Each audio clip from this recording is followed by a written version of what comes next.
little bits and pieces, but he also saw some destruction in New York City. So, very heartbreaking. In fact, earlier in the year 2012, I had a dream where I saw New York City lifted up above the ground, and it became translucent. You could see right through it, and then it rushed across the United States of America and across the Pacific and hovered over Japan. And then it merged with that area in northeastern Japan where that terrible tragedy took place about a year prior to that, where there was an earthquake and a tsunami and a nuclear incident. And I saw New York City destroyed with the same level of destruction. And that makes me very concerned that there will be a nuclear incident in New York City. But what did God reveal to you this time? Yeah.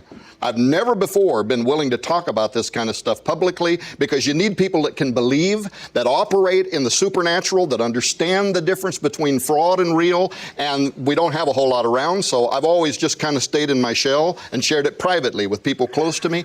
This time, we are preparing to make a prediction. Do it right now. It'll be the biggest one we've ever made before. Him and I are working on the 400 pages of it, but here it is in a nutshell, that the Islamic nation is going to use a weapon of mass destruction. This is all going to start happening within the next 48 months. But here's the thing. It's going to play out in ways people don't see. Tell me. In that when it happens, Pope Francis is going to call for the revitalization of the Christian rules for just war. That's a very important statement. It's part of deep theology. Well, it means that we can justify fighting a war if we can meet certain criterion that are outlined by both Catholic and evangelical theologians. You have to meet certain criterion. He's going to call for that, but the Islamic nation is going to see that as a fulfillment of their 450-year-old hadith, which says that at the end times they would go to war against the army of Rome. And people have thought, but Rome doesn't have a big army. They're going to, because there's going to be a coalition army. It's going to be made up of the United States, United Nations, Britain, Muslim countries are going to come in, but they're going to see their Christian justification for this war through this call by the Pope, and that's why the Muslims are going to see this as a new crusade, the final crusade, a battle against the armies of Rome. However,